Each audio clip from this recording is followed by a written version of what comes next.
Hello, maswera sei? Ndoimba muri kutinzwa zvakanaka? Kana muri kundinzwa nditaurirewo kuti muri kundinzwa zvakanaka tisati tatanga.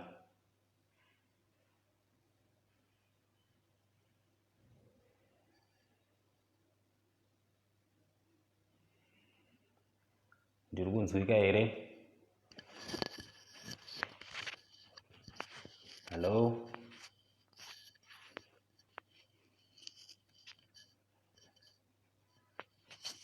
Hello? Muri sei mese kwamuri kutibata muri? Madiaries, muri sei madiaries? Ndiri kunyatsonzwika here? Pakanaka. Thank you so much. Okay, I think best interest of time tingatanga zvedu chirongwa chedu. Ndichida kungokukwazisai mose kwamuri kutibata tiri, ndichingokutendai zvikuru nekungoramba muchingotandadzana nesu. Every Thursday tinosangana pano paSIS MELLY's Diaries nechirongwa chedu chatinongoti health discussion, tichingotaura tichibatsirana mune zvirwere zvakasiyana siyana.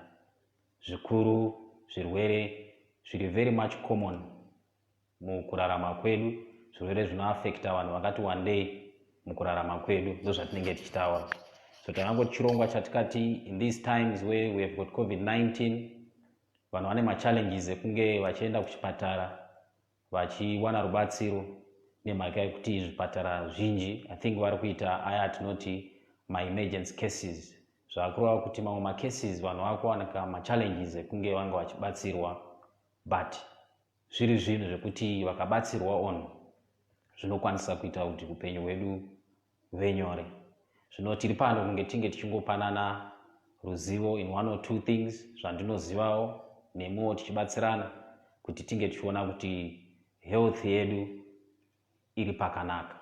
So tinosangana pano every Thursday nenguva dza 6:30 manheru, ndichikupai anything chatete takagadzira flyer redu. Nhasi tiri kutarisa nezve diabetes mellitus, iyo commonly known as sugar, chirwere chesugar, ndo chatiri kutarisa nezvazvo muzuva ranhasi. Chirwere chiri very common chaizvo. I'm sure in our families kana vamwe vari pano vatijoina madiaries mungangova makadiagnoswa nechirwere cheshuga. Tichatraya kuchibata chaizvo left, right and center kuti tinyatsonzwisisa nezvacho. I think tapedza izvozvo tichazotaura zvakare clarity on Glory Academy College of Nursing School iri kuno kuZambia, on how possibly mungawane vana kana imimi vanun'una hanzvadzi kuti dzinge dzichistanda diploma in nursing kuno kuZambia. Tichazenge tichizopanana mashoko on that venture nekuti vanokwanisa sei kunge vachienrolla for their diploma in nursing or registered nursing program. Mukupera kwechirongwa takupendera chirongwa tichazotaura nezvazvo. Kuno vachangotibata vasinganizive, indoitwa Dr. Enos Zivai Mufushwa. Ndiri based kuguta guru reZambia muLusaka. Ndiri panonzi paUniversity Teaching Hospital, ndo pandiri kubata indiri iye zvino. Ndiriwanikwa ndiri kudepartment reanesthesia, ndo kwandowanikwa ndiri. Right, tichipinda mune chirongwa chedu chanhasi chatiri kutarisa nezvechirwere cheshuga kana kuti diabetes mellitus. I think ndichitaura pekutanga ndataura ndikati chirwere ichi chiri very common, just like BP yatikadiscussa last week. Chirwere ichi tingati tikatarisa statistics dzakatorwa muna 2019 pasi rose, macases about 463 million death worldwide were attributed kuchirwere cheshuga. Tarisai kuti tiri kutarisa macases akaripotwa nemahospitals kana maclinic anozikanwa, but chifungai ko ayo asina kuripotwa, ayo vakafira mudzimba kana kufira kune dzimwe nzvimbo dzisina kurekodwa.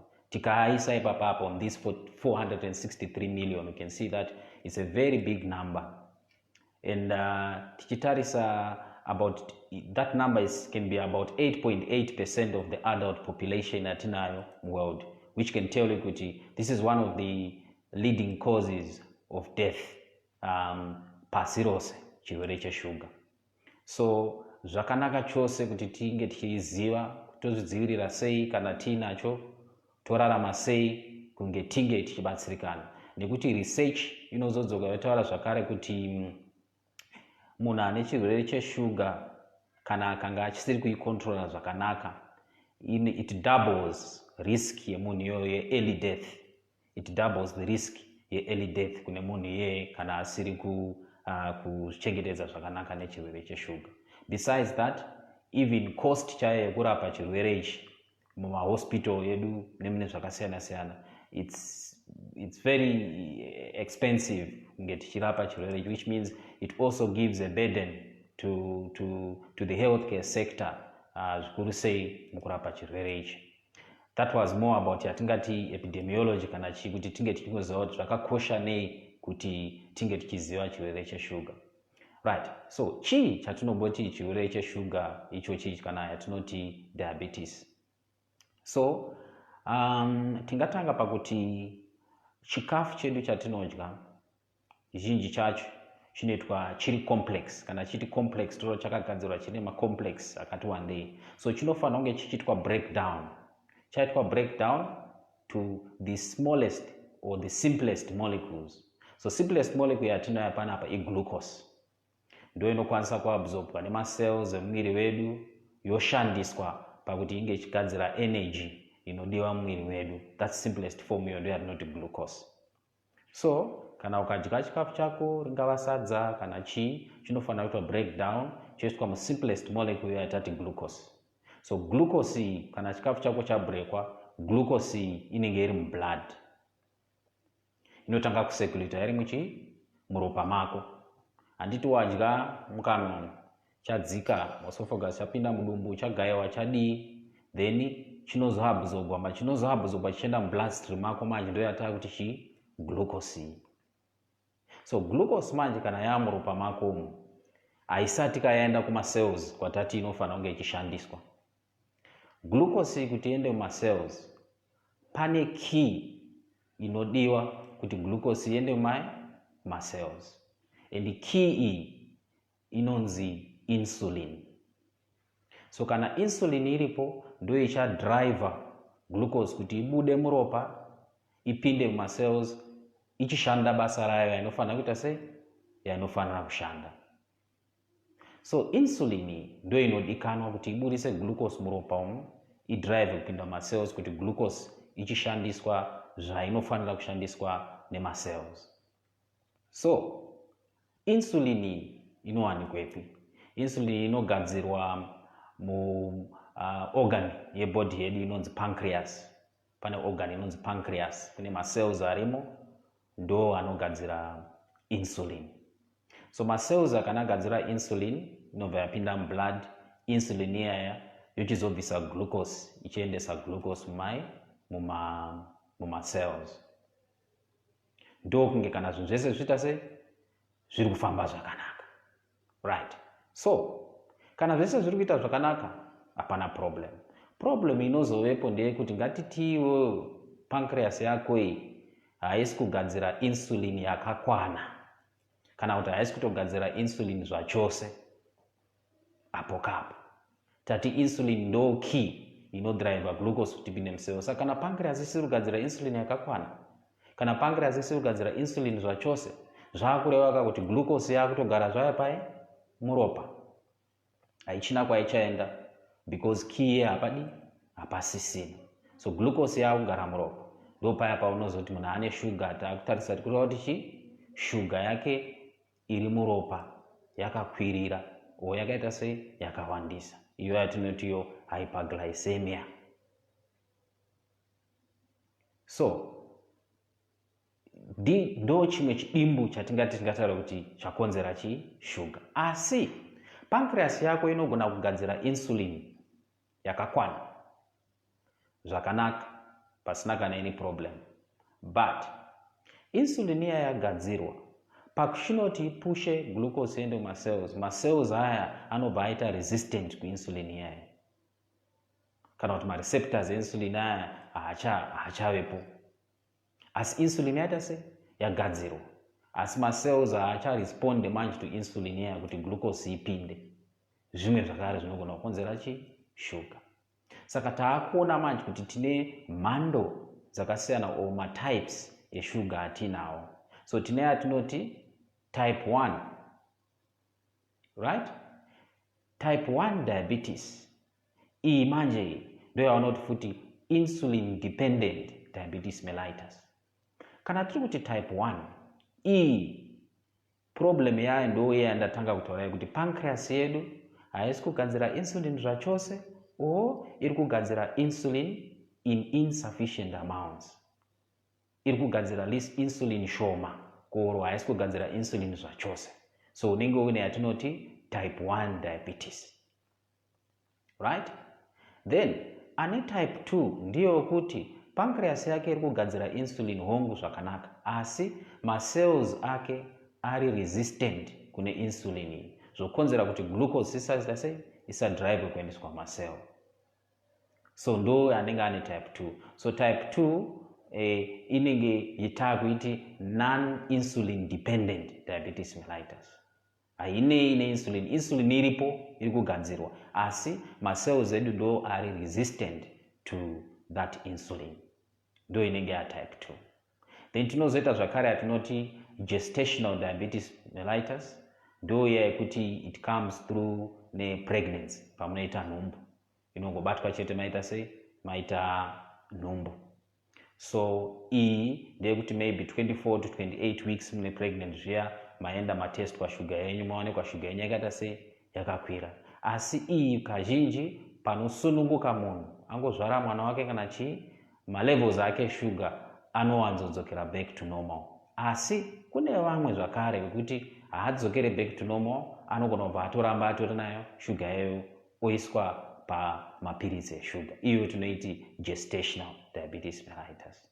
Kozoitawo zvakare other types dzinokonzerwa kana ingave mishonga yauri kumwa yakafanana nemishonga yakaita sana prednisolone waya, mamwe mishonga iripo, imwe mishonga inokwanisa kukwidza level yeglucose muropa mako. Kune zvimwe zvirwere zvakare zvinogona kukonzera kuti shuga ikwire, zvakasiyana siyana mazita acho. Mamwe akati kore kune zvirwere zvinonzi ana Cushing syndrome, ana hyperthyroidism, ana hypothyroidism, zvinogona kukonzera zvakare kuti malevels eglucose mumwiri wako aita akwire. So ndo matypes atinawo eshuga diabetes mellitus. Ndingadzokorore zvakare nawo vanononoka kubata vachikasika kuregedza. Type 1 tati insulin ishoma o insulin haisi kutogadzirwa zvachose mupancreas. So une type 1 diabetes mellitus. Type 2 insulin iripo, asi macells ako haasi kuresponda to insulin. Gestational ndiyo inouya kuburikidza wane nhumbu. Then others, zvimwewo zvirwere kana mishonga yauri kumwa inokwanisa kukonzera kuti level yeglucose ikwire muropa rako. Right. So ngatimboonai patype 1. So ndichanyotarisa patype 1 netype 2 because zvimwe zvinongobatanidzwa. So patype 1 chatofanira kuziva ndechekuti iyi research inoratidza kuti iri very common kuvanhu vane age usually below 35 years, below 30 years. It's usually common in vanhu vane age iri below 35 years, but it can still affect even vanhu vari above 35 or above 40. But tiri kuti kazhinji kacho inowanzowanikwa muvanhu vari below that age. So vamwe vanoiti juvenile kuratidza kuti inobatwa usually in the young adults or in the young age, ndo type 1. Type 1 zvakare tichitarisa namba yevanhu vane shuga, tichitarisa kuti vane type E neyayo type 1 itatibviswa about 10% yevanhu vane shuga, which means 90% vane type 2. So type 2 is the most common. Iye atati pancreas inogadzira insulin asi macells anoita resistant to insulin yagadzirwa. Then type 1, yeah, it can run in families. It can, kana first degree member in the family anga inayo, there is a risk wekuti unokwanisa kuitawo. But type 1, tinoiti kana pane zita ratoshandisa tiri medical field kwedu kwatinoti idiopathic. Kana cheti idiopathic tiri kuti haina a well known cause. Asi research inoratidza kuti chinokonzerwa neyatinoti pane mwiri wako unogadzira maantibodies anotanga kudestroya macells aya atatu anogadzira insulin. Mwiri wako iwo unogadzira wega masoja anotanga kudestroya macells aya atatu anogadzira insulin. So kana macells aya destroywa zvakureva kuti hatichagadzira insulin iya takugadzira insulin shoma. So vanoiti autoimmune disease. Autoimmune disease, mwiri wako uri kugadzira masoja anodestroya macells ako iwewe, right? So do type 1. Type 1 haisi very much linked nezvediet kana chichi, no. Usually presents even vanhu vari thin, vanhu vakaonda kana chinokonzera weight loss. And type 1 kumanagwa kwayo insulin.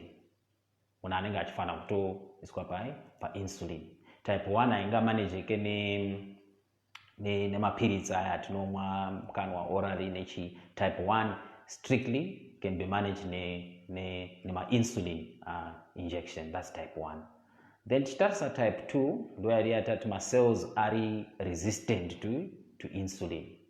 Type 2 now ndo iri common in vanhu vari obese, iri associated neobesity, poor lifestyle habits, poor diet, lack of exercises. This one, it can be inherited, some drugs, nezvimwe zvakasiyana-siyana. Ndo zvakukonzera yatati type 2. So ndo yatine zvinhu zvatinoziva zvinokwanisa kuisa munhu pariski. High cholesterol diet, mafats akawanda, manabata, chikafu zvakanyanya, ndo zvizhinji zvakuita zvatatu zvinokonzera type 2. Inoita kuti macells ave resistant kune insulin iri kugadzirwa in its correct amounts. I think gestational tataura nezvayo, common in what? In pregnancy. So atingati in that same tabata atingati ma-causes. Saka natakutarisa ma-causes, I think tiri kunyanyoita dwell much on ma-causes type 2, because type 1 tataura zvakare kuti mwiri wako iwo ndo uri kugadzira masoja ari kudestroya pancreas inogadzira insulin. Type 2 ndo yatati lifestyle yako, fodya doro, weight, obesity, if you're obese, body mass index zviya zvatikataura last week. So this one, it's common in vanhu vane body mass index iri mostly above 30. I'm sure you still remember the calculation. Kunao vanga wasipo takati ukaenda paskero ukameasure weight yako, they no measure height.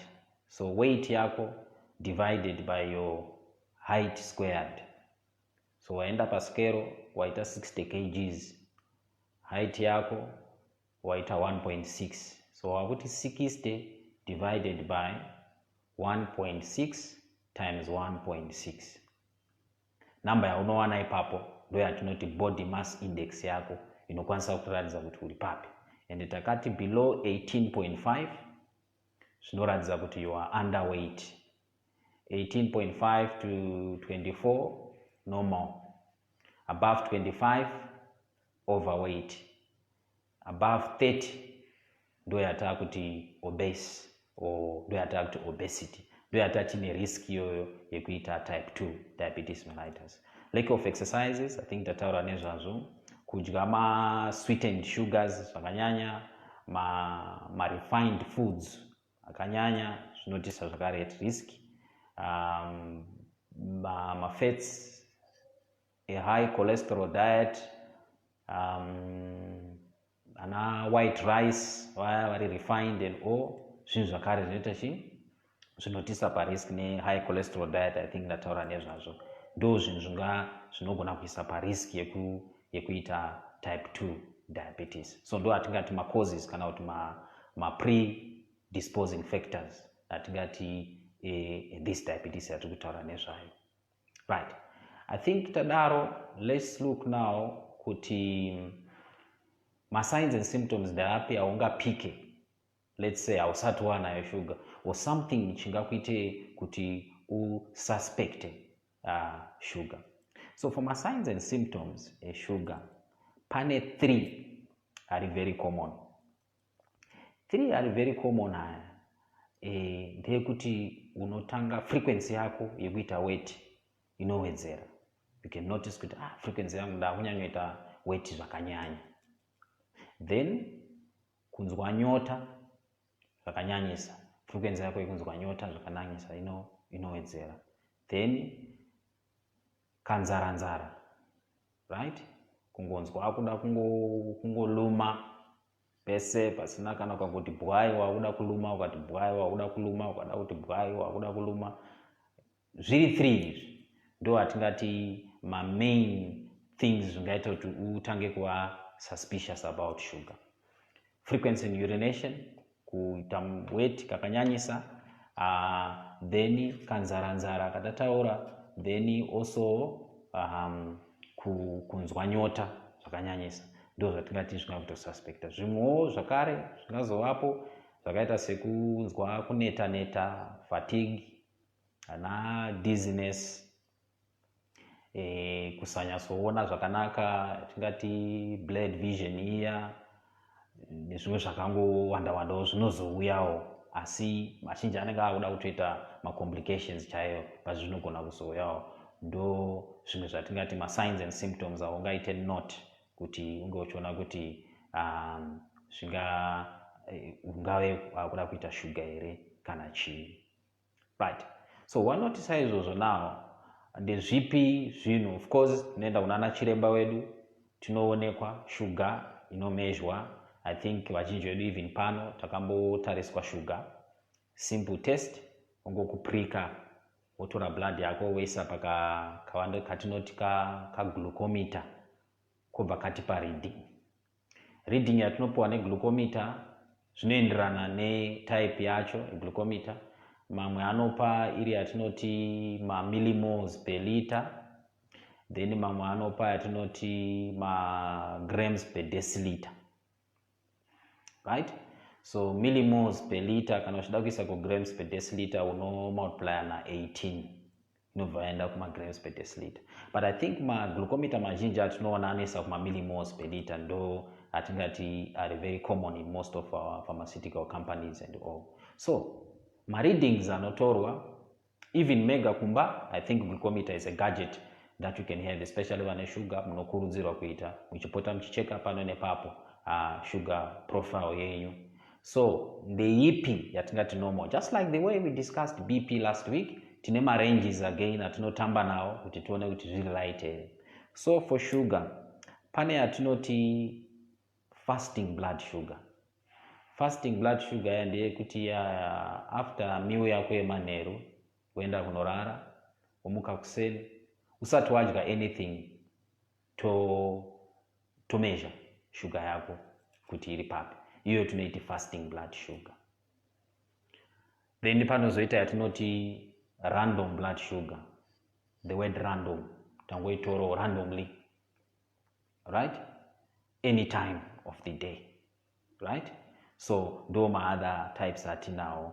Then panozoita imwe yavanoti izva too technical, imwe yatinoti postprandial or 2 hours postprandial, tiri kuti wabva kudya.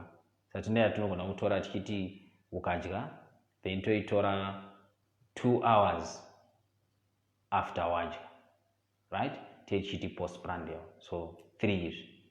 Fasting blood sugar, wadya chikafu chako chemanheru, don't eat anything else, to measure kuseni.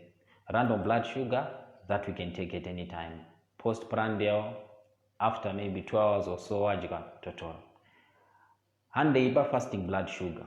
Wamuka kuseni aona chawadya to measure. Kana tikaita reading iri pasi pe 6.1, we can entertain it. Anything chiri pasi pe 6.1 millimoles per liter. Kana shidai grams per deciliter, you multiply that by 18 like I said. So kana tine anything chiri below 6.1 millimoles per liter, we can say we are within the what? The normal range, right? So tukuti maybe 3.4 to 6.1 millimoles per liter fasting. Kana tazo above 6.1 millimoles per deciliter, takwiti impaired fasting blood sugar, iri impaired, right? Tineta utara maybe pre-diabetes, but it's not okay. Then that's anything chiri below 7, I mean between 6.1 to 7, it's pre-diabetes. Asazonyaso shata azo asi zvinoratidza kuti zvingangonyangara. Then tikaita reading ye fasting iri greater than or equal to 7 millimoles per liter, I think tikawana ma reading akadaro akati one day at different levels, I think we can be okay to diagnose you of diabetes mellitus. That is per fasting blood sugar. So again, 3.4 to 6.1, it's okay, it's normal for fasting. 6.1 to 7 could be pre-diabetes. Above 7 is a fasting, we can diagnose of diabetes. That is if we have taken several ranges, not just one reading. Then yatati ya postprandial yatati wajga, then to measure sugar yako after 2 hours. Kachinji iyo ndo test ya pane test ya unogona kuitwa ukaenda kuchipatara wachida kudiagnose kuti une sugar ere yavanotiyo oral glucose tolerance test. Vanokupa glass ina about vanenge vaisa about 75 grams ze glucose. Wonyasosheka zvakanaka, then vokupa kuti unwe, right? So vanotanga kumeasure vasati vakupa kuti umwe woita reading, then vokupa kuti umwe 75 grams zedze, then after 2 hours woita se wo measure, right? So vakameasure after 2 hours wapuwa 75 grams zedze, vakameasure after 2 hours, right? Kana iri less than 7.8 millimoles per liter, we can consider that as what? As normal. Less than 7.8 millimoles per deciliter. That's what grams per deciliter, multiply na 18 zotambotaura. But kana iri greater than 7.8, ikuradza kuti zvingangoda kudi kunyangara, pre-diabetes. Then kana iri above 11.1 millimoles, manje takwanisa kudiagnose kuti inenge chi diabetes mellitus, right?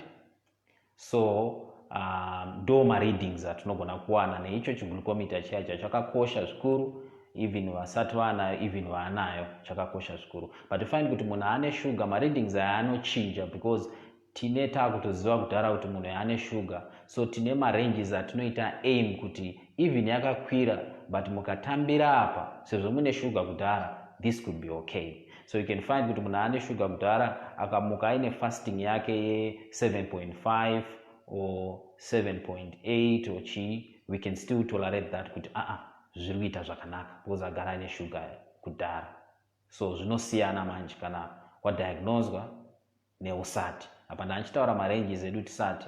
So this could be something chatinofana kuziva. Ana chiremba yenyu vanozokutsanangurirai kana vakona mune sugar kuti target yedu yakamira sei. Every patient again, you can be given your target depending on how you are doing, depending on how you are doing on other parts of the lifestyle. So every patient has got a target yekuti chiremba wako anotsanangurira kuti pa BP ndoda kuti idai, sugar drought idai, and you can find out anogononga atori ranges are more than at discuss panam, because you are no longer in the bracket yekuti hauna sugar, watone sugar kudhara. So taaku aima kuti at least ukasvika pane targeting will be doing fine in controlling your sugar.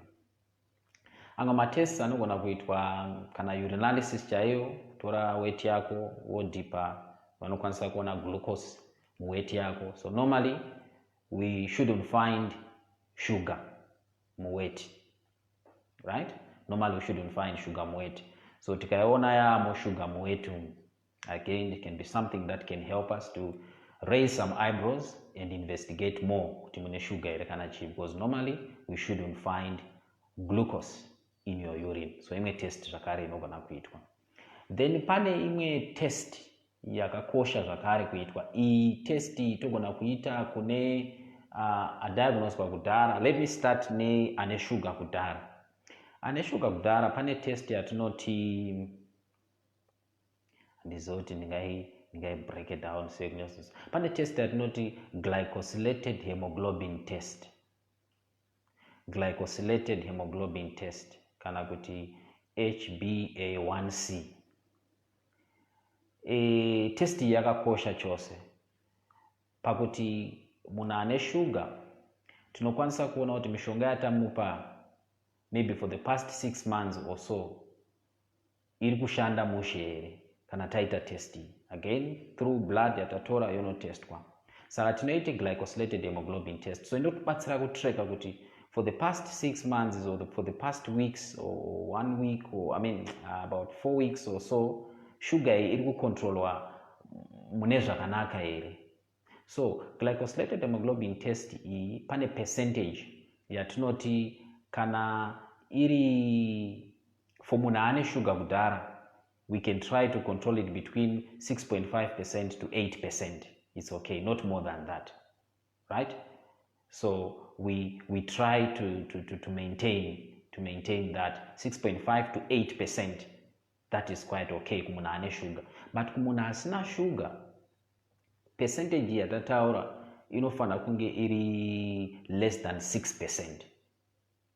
So let's say usati wa diagnosed with sugar or anything you are suspecting also, you can go wait kwa zvatataura zviya zvana oral glucose tolerance test, urinalysis, random blood sugar kana fasting blood sugar. But HbA1c ikaitwa, then yoratidza kuti 8%, then we can diagnose kuti name ne sugar, because normally it should be below 6% kune munhu asina chi, kune munhu asina sugar. So for ane sugar, this test taurai na chiremba wenyu unogona kuitwa, then you can track kuti muri kuita zvakanaka here kana muri pakati pe 6.5 to 8%. Again targets anosiyana. Chiremba wenyu anogona kutsanangura kuti in target yedu toda kuti inge iri pasi pe 7.5%, kana target yenyu toda kuti inge iri pasi pe 7%. That is glycosylated hemoglobin test. Chainobatsira zvakare futi inotipa a prediction kune munhu ane sugar. Tinokwanisa kupredicta kuti risk yako yekuita complications e diabetes yakamira sei nenyaya ye HbA1c. So which means the higher the HbA1c, the more risk you are of developing complications e sugar. Maona manje. So it's very, very, very important, very helpful. Vanachiremba vese kutaura navo vanoziva chaizvo, and vanokubatsirai kuti muone kuti muitreke muderedza marisk enyu ekunge muchizoita complications e sugar atingangotaura just now. So complications e sugar akati one day unogona kutanga from brain chaidzo, toenda maziso, tichidzika skin, muscle nechi akawanda. Brain inogona kukonzera kana stroke, inogona kukonzera even confusional episodes.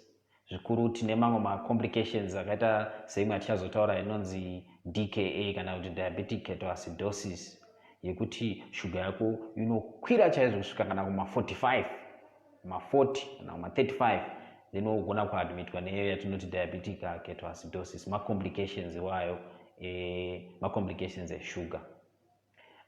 Blindness inogona kukonzera kukanganisa pane yatinoti retina, right? So inogona kukanganisa then it can cause blindness. Inogona kukonzera cataracts, inogona kukonzera glaucoma. You can develop chirwere cha numbness, tunoiti nephropathy, right? Then inogona kukanganisa zvakare kidneys. You can develop yatinoti diabetic nephropathy, wotogona kuita kana renal failure. So it can affect yatingati multi-organ system, inoaffecta maorgans akawanda, BP chaiyo, heart failure, zvakawanda zvinogona kukonzera. Then ukaita chironda, there is usually poor healing yezvironda nepatient ane diabetes. And then also matinoti diabetic foot ulcers, ulcers aya, and kazhinji they would lead to maybe the leg being amputated or kutogurwa kwegumbo. Also complications a diabetes. So it has got so many complications. It can affect a lot of systems in the body: liver, kidneys, my blood vessels, my nerves. Kawanda zvinogona kuaffect pane sugar. That's why we try to make sure that we control it well. So kumona ane sugar ndezvipi zvinhu zvaangaite or lifestyle yangaite ingamubatsire kuti akwanise kucontrola sugar yake zvakanaka. So tinotanga neissue yeobesity yatataura. Try to watch your weight. Weight reduction proves to be very, very much helpful in a diabetic patient. Recovery chaiyo sugar inocontroleka zvakanaka kana weight yaita sei yareduced. So taurai nachiremba wenyu kuti muona kuti measures apa mungatore on weight reduction kuti body mass index yenyu iende pasi pe 30 patataura paya. Munodiscussa nachiremba wenyu. Pane nzira dzakawanda dzamunogona kubatsirikana nadzo kuti munge muchireduce weight yenyu. Then toenda panyaya yema-exercises. They are very helpful. Ma-exercises tinge tichiita, if we make exercise part of our lifestyle, it will also help us very much to reduce complications that tinogona kuzowana nenyaya yesugar. So weight, ma-exercises. Then doro, alcohol and smoking. If we can try by all means to quit on those habits, now are diagnosed, because they actually precipitate and increase the risk of complications. That would be very helpful to stop on those. Then per diet yedu that avoid a high fat diet. Zvachose high cholesterol diet, zvakaita sana butter, na full cream milk, zvakaita sema makeke, we should avoid those. Ma sweets, we should avoid those. Ma hot dogs, we should try by all means to avoid. Ma sausage, kata avoid zvakare. Zvakaita sana bacon, they should be out of our dietary list. What else? My egg yolk are high in their fat component. We should avoid those. Liver, we should avoid. A low salt diet as well would be very much helpful. Also avoid on red meat. So those are the things that we can avoid. So can I avoid that also tojkei? That will be the next question, because I think list yedu yange yakati kure izvinhu zvataavoida. So zvinhu zvatingakurudzirana kunge tichidya is whole grain. Kana chitara whole grain tikutarisa kana uri hupfu hwedu hwatinoshandisa, tisashandise refined mealie meal.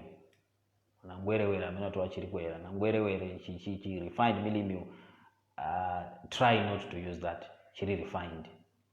So vanotaura zvesadza pa issue yesadza, it's not kuti tiri kuti sadza rinokonzera, but tiri kuti sadza rinouya mune zvinhu zvakasiyana.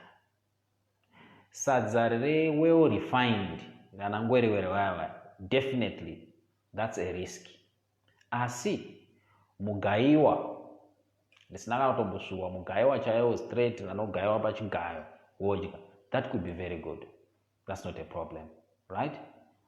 And mugaiwa utori right, but I'm sure izvozvo hakuna slay queen ringadikwe richionekwa richienda kuchigayo, but that is very healthy. If you can make it a habit in your home, even as little as mugayo, it can actually help your household in all. If you can make it a policy kuti munomba makudya mugayiwa, nyangwe kana uri bachura kana chikuti ndauda kuti ndidye mugayiwa, chikafu chisiri refined, you would have actually done something well for your health. So that's very good. Of course, rakanaka kuona riri mom plate, riri white, riri chi, and I think it's just our culture where we think kuti ndo kuti kurarama kana chi, but whole grain very important. Mugayiwa iwoyo uri right, or sorghum, ndo mafunde kane munga, sadza remunga, mafunde, that's very good. Those things will be okay. Pa rice, white rice hauchatori, brown rice will be okay.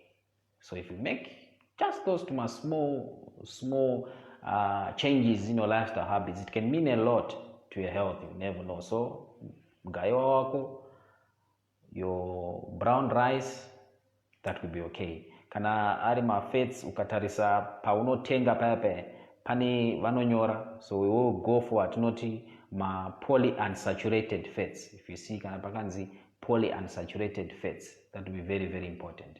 Then for my oils, you can go for my vegetable oils.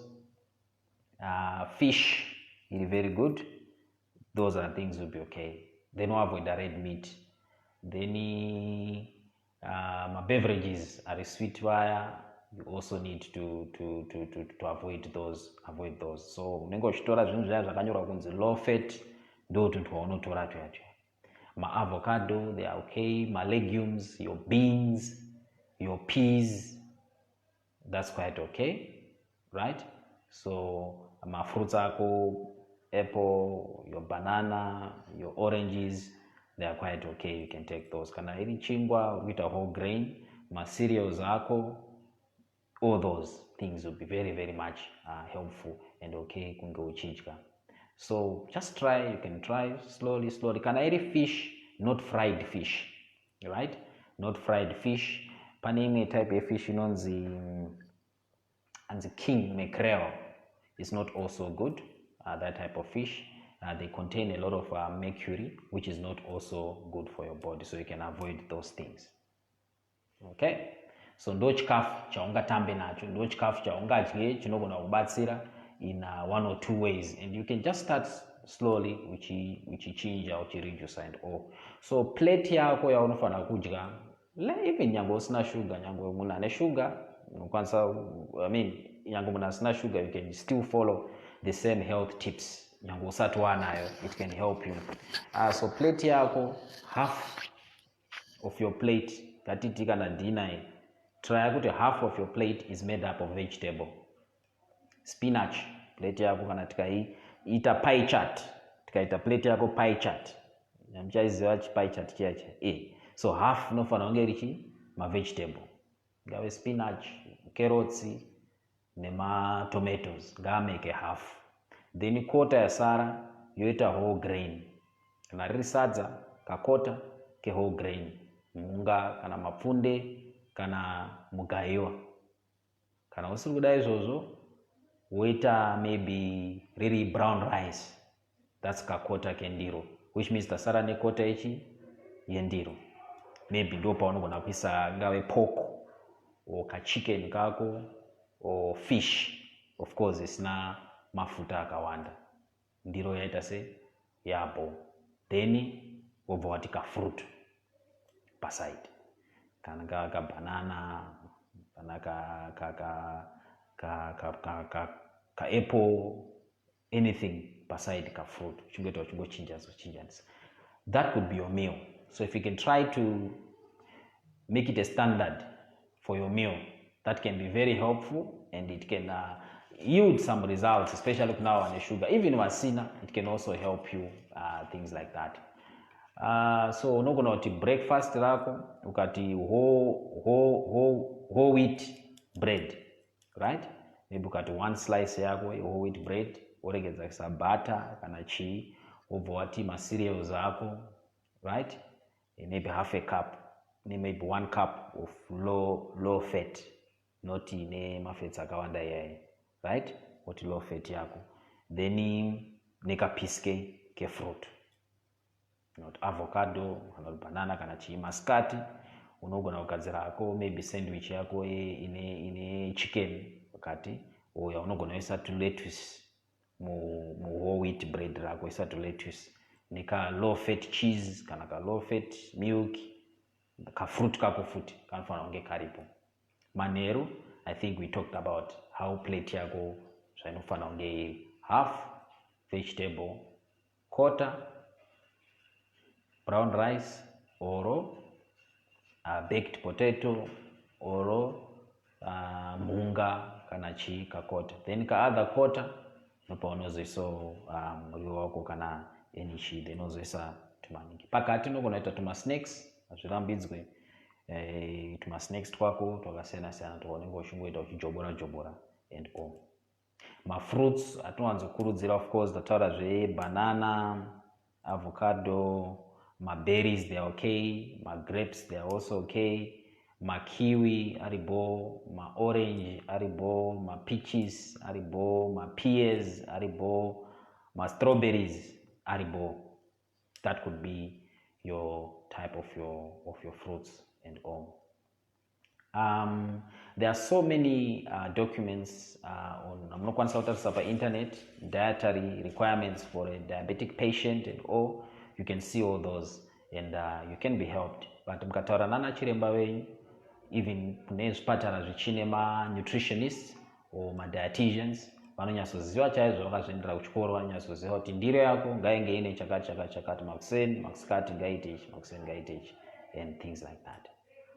Okay, so I think michidimbu ndo zvandandakakugadzirirai nenyaya yesugar kana kuti diabetes, tichiumba kuti mabatsirikana mune 1 or 2 mune zvatasiya tinei tichizonge onesana tichingodaro tichingoona kuti vanhu vaita sei vabatsirikana. Treatment I think ndataura type 1 zvikuru vanoiswa painsulin, type 2 ndo vanotora oral tablets aya kune madrugs akaita sana metformin, glibenclamide, anadaunyl, chlorpropamide akasiyana siyana vanogona kuiswa. But munhu ane type 2 anogona kuiswa zvakare painsulin. It's still okay. Zvichirana nekuti ana chiremba waona chii kana chii, still munhu ane type 2 anogona. But munhu ane type 1 haangakwanisi kupuwa orals aya. It's strictly to put that patient on insulin once it's been diagnosed kuti it's type 1. Gestational, vane matutiro avanoitwa vaine nhumbu yavo neamount of insulin dzavanopuwa nechi vachingosununguka, kana shuga ikadzokera back to normal then anosiya mushonga. Tiri pane nyaya iyoyo, kana wadiagnoswa kunzi une shuga, watangwa mushonga yako kana chii, shuga yako iri kucontroleka iri panormal, then papa voti siya mapiritsi mapora. Zvinogona kuita mogona kurova kana zigore pasina kana any problem, paana kana pressure, masiya mapiritsi enye shuga yangu yaabo nakanamatiro. But you forget kuti pamamusiri bo mukatanga mapiritsi eshuga, it's a process, and then shuga yacontroleka because of the drugs dzamuri kutora, or because of the insulin, or because of metformin yamuri kutora. So you find kuti now munoti paya okay, papa wasota ndanamatirwa shuga hanzi handina, to hell with sugar, to hell with BP, handisina handichatore mushonga. You can go well for a year or so, right? But one day is one day. Pane sudden onset a loss of vision. Wanakuwa ni sudden onset kuti handichaoni papo ipapo, right? Zviriko zvinhu zvakadaro, stroke, chii, BP and chii. So unozoyawa pa level yekuti zvatoshata zvatocontroleke. Munhu anogona kungoya maybe atorinekana yatati DKA yaya, ketoacidosis yaya, otouya ane shuga iri kana 45, 54. But pesa apo vanga vari right, vanga vasiri kutora mushonga, asi vanga vakadiagnoswa kudhara, but azongoya nechi yakwira and the like. Zvinhu izvozvo zvinogona kuitika. So try kuti muteerere zvamunonzwa nana chiremba. Kana wakisai mapiritsi hazviri kuti vakukondemai kana chii. If you take those drugs, work on your lifestyle, work on your diet, you can be able to live long. Zvakanaka chaizvo. I think kasei kedu kekuti nguva yanga yakwana kana chii, sometimes I beg to differ because shamwari dzedu dziri kunana UK uko nechi munhu akauya kana nestroke chaicho kuti ane clot musoro kana chii akaitwa CT scan yake ipapo vakaona kuti chiri payo vanogona kuita operation yekubvisa ningirikini yaya kana whatever kudisolva whatever chiripo munhu achikwanisa kurarama achitodzokera kumba akufamba anga ine stroke. But you find kuti in our setting nekuda kwekushayikwa kwezviri mukati stroke maybe zvatovharana munhu atopa mubhedha akutongochinjwa madhaipa and the like nekuda kwekushaya kana chii. But kuma countries uko munhu akaita zvaizvo akangoenda as long as aenda fast vadiagnoswa kuti iri pai vanoita maoperations akasiyana ichitorivheswa munhu achitoenda kumba achifamba. So I think it's a masaying ekuti tingosimbisana nekuda kwepoverty yedu tingosimbisana kuti nguva yanga yakwana kana chii. But kana zvirwere izvi kuti munhu anozonyatsonzi afa chaiko kuchandoko panenge pari tricky because ana stroke vanorivhesa. You can watch my documentaries on internet, you can find kuti they actually do that. So let's just try to take care of ourselves budikidza nezvinhu zvakasiyana hatisi kuramba kuti ana baba vezvemweya vari very powerful, we respect them kana nendotoendawo kuchurch. But toro nemufundisi wangu anotoyawo kuchipatara changu achitotorawo mapirizi ake eshuga kana echii anonzwisisa anozviziva kuti yes tiri kudii. Ona chiremba wakatosikwa naMwari even in the time of Jesus Christ maphysicians anga ariko kana chii kana vakuzokuti chiregedza maARVs, chiregedza madrugs ako eTB, regedza madrugs ako eshuga, regedza madrugs ako eBP, wapora izvozvi ndisingazivo zvangu. Asi kune vafundisi chaivo vanonyatsotera shoko nekudii I think vanokurudzira kuti munge muchiona ana chiremba wenyu muchirapwa muchiteerera zvamunoudzwa muchiverengawo zvakare bhaibheri renyu muchirinzvera nekunge muchiitawo zvakasiyana. I think ndo zvatinokurudzira kuavoida macomplications anozouya mune zvirwere zvakasiyana. Timu remaherbs riripowo zvakare rine zvavo zvarinopawo nechii. I think tichazotaura nezvazvo mune chimwe chirongwa chinoteera on that. Okay. Let me just see some of our friends vanoda kupindura one or two things tisati tapendera. I think we have talked a lot. Can type 2 be reversed at all? Type 2 is tricky kuti titaure nyaya reversal and that not my chronic diseases, right? Once wawanikwa une sugar, we put you on treatment and we try to make sure that we normalize your plasma glucose levels because of that treatment. So it's a process that na chiremba wako anenge achiudza kuti how are you doing and all maybe madoses achitwa achireduced nechi depending on how you are fighting it and all we can discuss on that. But on reversal could be tricky. Type 1 and type 2 I'm here for this one because I'm diabetic as well. I hope mabatsirikana. High cholesterol, yes, high cholesterol is a risk factor in diabetes zvakare and a risk factor also for hypertension. And tataura high cholesterol diet zvakare we should be able to reduce that. Matest anogona kuitwa zvakare ekutarisa cholesterol levels mumiri mako, they can also be done. My dad is type 1 diabetes. I consider him the longest living diabetic in Zimbabwe. He was diagnosed way back in 1989. He has been on insulin since. I was impressed back then. He got an insulin pen. Diet and exercise has really maintained his sugars to remain under control. He sticks to the same things for food and thank goodness he does not have hypertension or suffer from any other effects. This is very good, Ingrid Mohambi, and you need to make sure you continue supporting him in his lifestyle. Zvakanyanya mapirits zvakare nemama complications the sugar inogona kukonzera zvakare zvakaita sana erectile dysfunction and all, so they need much support in trying to fight this, especially from the partner and all mama complications. But you can see from this testimony from 1989, someone with diagnosed on insulin has never stopped working on their diet, niche calf chow, and they are doing fine. So those are the things that you know that chifunga from 1989 dai vakanzi vasiye insulin kana dai vakangodecide vega kusiya insulin. Zvandataura zviya zvekuti munhu ane shuga isiri kucontrola zvakanaka, they double their risk of early death or early demise. Leonard Magambanga, I think ndataura nyaya yekuti vanodyei, I think ndataura what he eats, I think ndataura nezvazvo. Is that for adults only or kids too? Kids too can still have diabetes. I'm sure you saw zvandataura risk factors, obesity nature. I'm sure pane zvivana zvakafuta zvaizvo, cholesterol nechichi, vanorova machiso, body mass index yavo kana isiri range yatataura, they can also be at a risk yekuita diabetes. It's not kuti chirwere chiri designated just for adults only. Even in young children and all, we have seen cases of diabetes. Okay. Okay, can dzungu be related?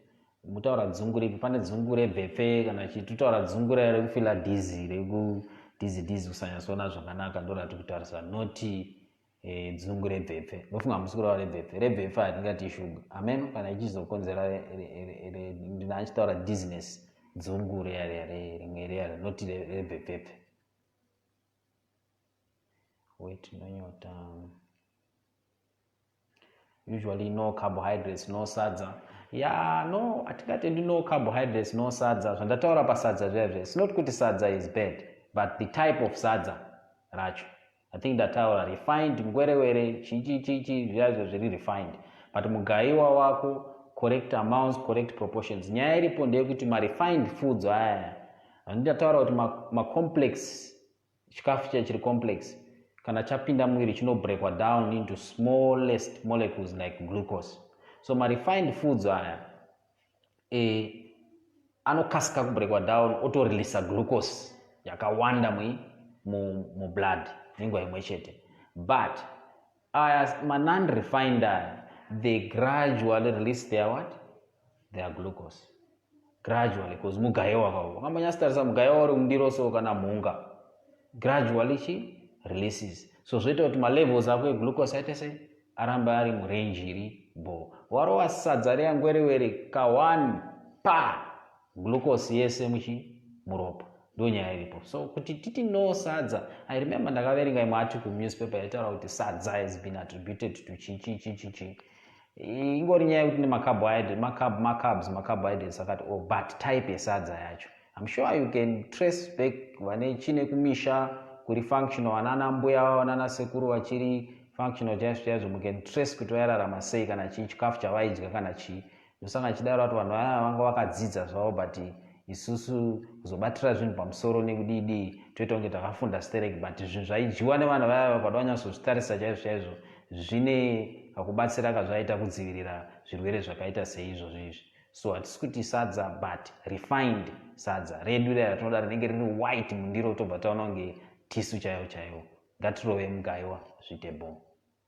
Ndofunga tichipedza session iyi vanhu mangwana mune muchienda kuchigayo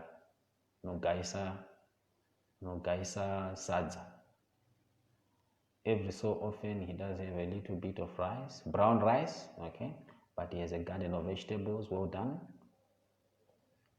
We are lucky. He has also had good doctors, yes, to keep an eye on him. Yes, so munane sugar pamunoenda kuma check-ups enyu, I'm sure ana chiremba wenyu akatraina vanotarisa maziso, right?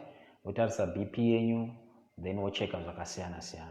Glucometers for him, stay ne glucometer yako kumba.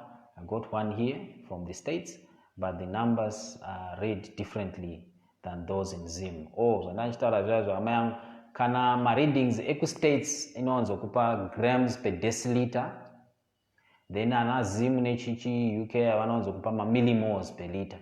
So kana ichikupa grams per deciliter inenge nezi numbers hombe, you divide it by 18 kubva woenda kuma millimoles per liter. Kana uri kuma millimoles per liter, you multiply by 18, then woenda kuma grams per deciliter. So you can use any gadget as long as you can be able to remember maths dzandakupa idzi. So UK meters are better, they use the same range numbers. So vanhu vanenge vasingaziva kudza kuti ichi hachishande muno muzimbabwe chinoshanda kustates. Ropa rinongomezha munhu anenge asiri kunzwisisa kuti zvaari kutaura mumwe wedu uyu kuti akanzi meshini wacho haushande kuzimbabwe unongoshanda kuuk chete. Iyo inyaya yemaunits iyo yekuconverta maunits, either chakagadzirwa into millimoles per liter or grams per deciliter. Weight mass dzandataura idzi, not kuti chinoshanda kuuk chete. You can still use it as long as maglucosticks acho achiwanikwa local available. Chimwe chinonetsa masticks aya, pane machine unenge wakagadzirwa kuti unoshanda masticks aya chete or masticks aya chete. So kana masticks yes asingawanikwe muZimbabwe, you might not use that glucometer in Zimbabwe. You might need to get those sticks. So you need to know kuti munoshanda masticks up. But as for my units nichi, as long as it's giving you a reading, you can still do a conversion. Thanks Tinashe Shamu. Thanks Leonard. Thank you Jolie, my Jaden. Fasting for diabetic, iri normal is what? Mine is 6.5. Are you diabetic? My issue mwera. Kana muri kuti fasting yenyu iri 6.5 and muri diabetic, I guess you are doing fine. Just keep having those readings. Mukanyore mukabook, pamunenda ku review mukaradza chiremba wenyu, we'll be able to discuss with you, are you doing fine or not, and also have that glycosylated hemoglobin test, the HbA1c atataura yayo. Tambu jani language yema Dr. Dorolo. Ndichizama wani kutsetsenura ndichi-explainer. Pano nepapo pandachingwesa tumajagoni, but ndanga ndichikumbira regero ndisandaita jagoni. Thank you very much, Leonard. Thank you very much, Daisy, Mpofu. Writing now, I can't read. Pano ndikutaura ndisikunyora ini. Thank you. Olivia Carter. I was type 2 and I reversed it, changed my eating habits, working out, and I watch what I put in my mouth. My dog took me off the meds few months ago. I hope and pray I don't get it again. It's very ugly. Okay, yeah, if you are doing fine on your meds and all, they can try to taper down the dose. Maybe you're taking your metformin twice daily, once daily, your glibenclamide, then you find that you are actually doing well even on diet, so you're not going to try or win off. If it's working and all, right, and we have my reviews, it's okay. They can still remove you from the medicines and all. It's possible, it can be that. But not kuti ungomira wega. Ungoti andabo. Apesweshida uchiramba uchitaris kwa makidneys ako, say, maziso and the like. Diabetic shock. You need say doc. Diabetic, not diabetic coma. So diabetic coma, paviri, either very high levels the glucose or very low levels the glucose. So hyperglycemic coma ne hypoglycemic coma. Hyper kana sugar yakwira steric, hypo kana yadzika steric paspe 3.4 yatataura yayo nogona kupinda mukoma. Hypo chaunokwanisa kuona kuti hypo chizikuru sei vanhu vane sugar akaenda pamuchato kuti panozodyiwa vanhu mamboita program yaanonoka kutanga then chikafu chakuzosevhwa later pamunhu ane sugar mugona kuona munhu aita sei apunzika. So anogona kupunzika munhu, so munoona munhu anokusweta, but ukabata skin iri cold, so the skin will be cold and clammy, right? That's one side. Then kufema anenge achiita, kufema kuri very slow and the like, right? Then very dry mucous membranes ake nechi, so ndo yatingati hypoglycemic coma. Sugar level yaita se yadzikira, ndo yakuti ukaisa kana teaspoon yesugar kana sweet kana chi anogona kubva ati bengeni. Then yepamusoro ndo hyperglycemic ikoma, iyo anogona kuita coma zvakare, dizziness, achifemeruka, ukafema breath yake nogona kugeneka fruit sweet smelling odor, ndo yatinoti diabetic ketoacidosis iyoyo. Then frequency yekuurinate inenge yakawandisa, and anogona kuita abdominal pains, anogona kutanga kurutsa nekudi, anenge aita complication iyo diabetic coma, but iri hyperglycemic coma. Thank you. Stop my periods, anoboa. Yeah. Just try to work on tora my periods ako, work on your diet, height, weight yako nichi, it can be okay. Okay, this is good. Listen, guys, keep posted. Thank you. Can I eat brown rice? Yes, brown rice you can eat. By why is it Chirwere zvese hanzi tisiye doro? Imwa kana zviri kuitira.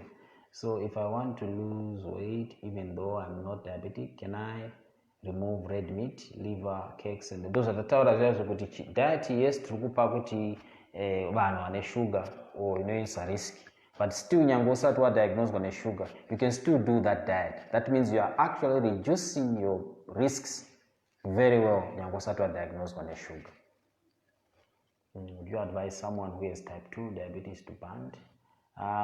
Yes, they can. Just depend on again body mass index yako. I think zvikuru you can talk na chiremba wako wonyasona, and they can assess all the organs functionality, liver, kidneys, nichi, then they can see whether it will be very helpful for you.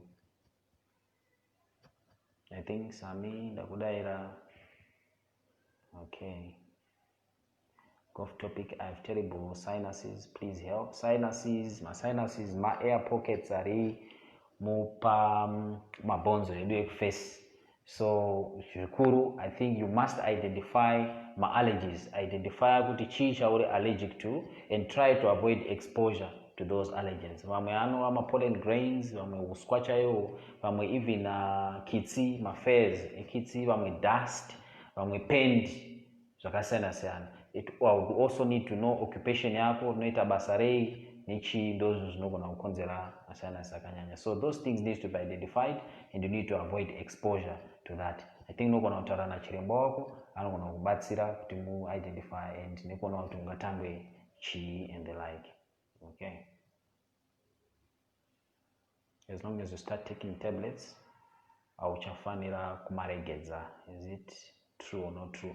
I think you had a testimony from one of our colleagues here, ngari pano akuti chiremba wake akaona kuti she's doing well and akaregedzwa mapirisi and all. So kana wanzi utore, I think munoenda kuma review yako ndio inotudza kuti are you doing well or not. If you're doing well, we taper down the dose, and all kusvika takuona kuti wakukwanisa here kuisustain just with your lifestyle habits and diet. Okay, co-acids. Okay, we shall talk about that in another session. I once said diabetes care. How can the doctors get it wrong? I had to request bloods to be tested before I started taking the meds, and they found out I wasn't diabetic at all. So my tests they can tell us. So it's not just one reading that will make us put you on drugs and all. We take series of them and then we see how it goes.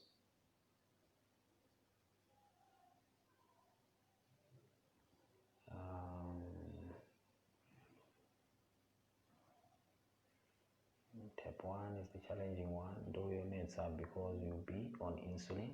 Type 2, do your dandi nayo, you can stop it. And then ubiswa pamapuse, okay?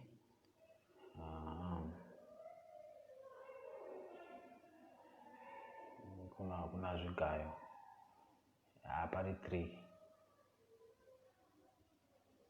Well done, yes. Grams per deciliter, UK millimoles per liter. Sure. Okay.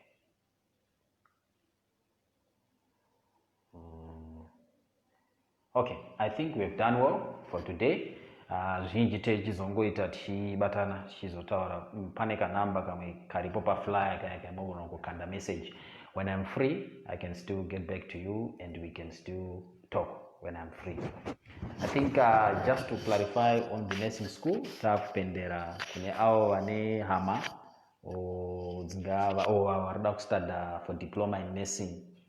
Tine college iri kuno inonzi Glory Academy College of Nursing.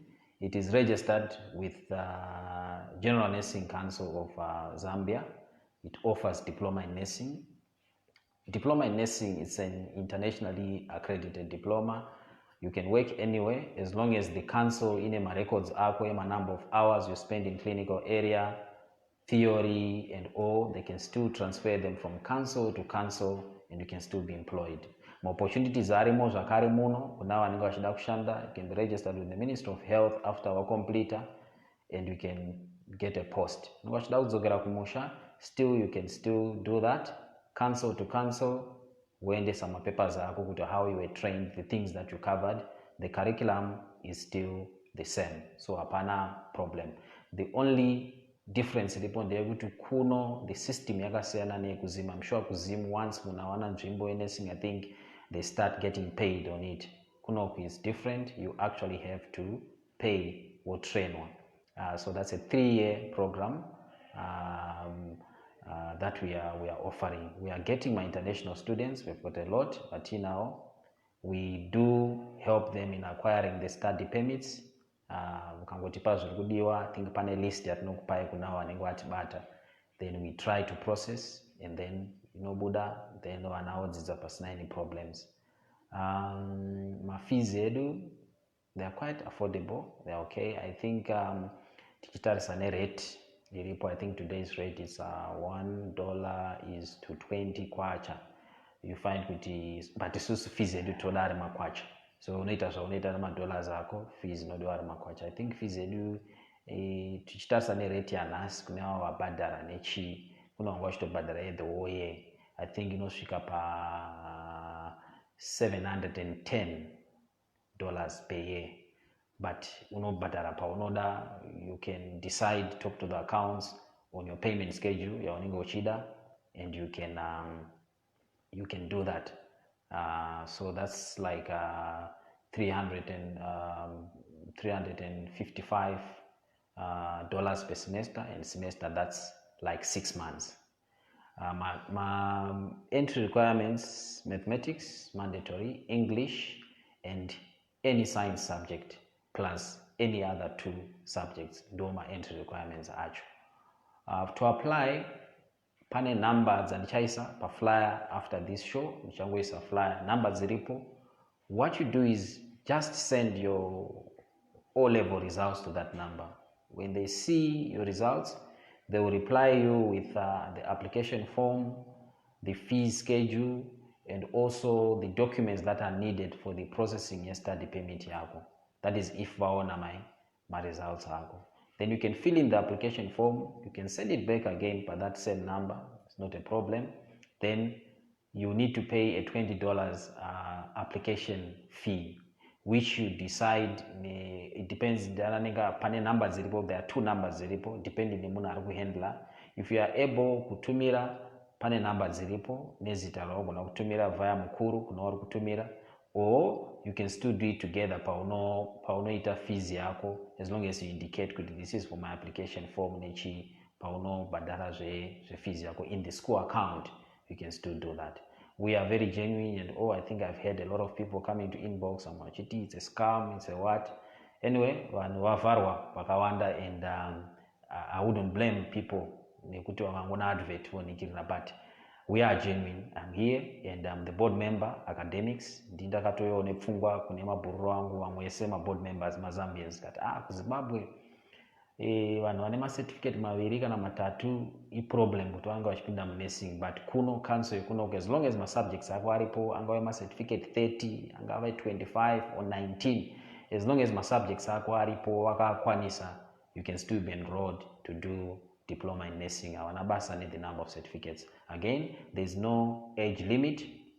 You can enter at any age and study. Exam ronyorwa is the whole country. The General Nursing Council is the one that sets the exam, and it's an exam renyika ese and all. So I think those mezvizhinji zvaida kuzikanwa nevanhu. So pane number idzodzo dzachakupai, just send my results emwana kana chii, then I'm sure you get a response inokupa all the details and all. Fees aripo, they are in kwacha, so you can just do the conversion depending on the rate inenge ririko. The school is in Lusaka in Zambia. Lusaka. It's not very far from the airport, far from the bus station and all. Very good road network, accommodation iripo, vana vanopuwa pekugara, could be on campus, and chikoro chino dzimba dzakare dziri just a shouting distance from the school, nema monitors, nema janitors. We've got a very big Zimbabwean community kuno, and I think it's quite it's kumba and the like, and I don't think it's a problem. And the like will really take care of them. Now my senior intakes and all, and they're really doing fine.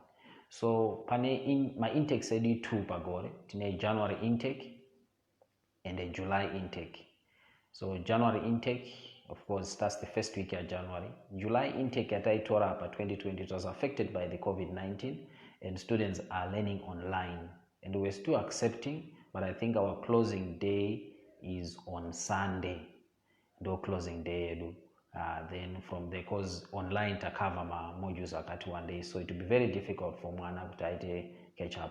That's why we are closing that. But our Satwatanga, they will come on campus once the borders are open and all. Everyone will come on campus, but for now they are learning online. So on beta deadline is Sunday. Yeah, you can still be squeezed in July 2020 intake, but the rest I think it will be in January 2020 intake. Okay. So do mamirira zvakaita, and you can trust us with your diploma in nursing vana kana bring them, we will definitely take care of them. Mokwanisa kutitarisa pa Facebook page yedu Glory Academy College of Nursing, you can check on us. Nichaisa ma details website ne ma numbers amunokwanisa kucontacta and all. So kana vatipa ma results nechipa vanozouya zvese zvinozoverifyiwa nevanoti examination council yekunoku, vane zvavanoita kuona nekutranslata ma results kuti ndizvo here zvavanoita nana Zimsek kuti vaone kuti ndechokwadi here kana chii. So interview, of course, just kutipa ma results hako nechii, but still kana vauya ma results they will still go kunonzi examination council or translatewa voona kuti ndizvo here, and nekutarisa board yacho wakanyora kuti sure here wakanyora and the like. Then I think we only had one case yemunhu anga akatumira ma results a fake, but I think 2 months in training ndo pakazouya isizeti inozotumira ichiti ta verify ma international students enyu uyu munhu uyu zviri kuratidza kuti haana kugara for this board nechichichichi, tine tisina option but yekungoku reliever from school. Hatizosungisane zvedu, tinongokudzoserawo kumba mune zvakanaka.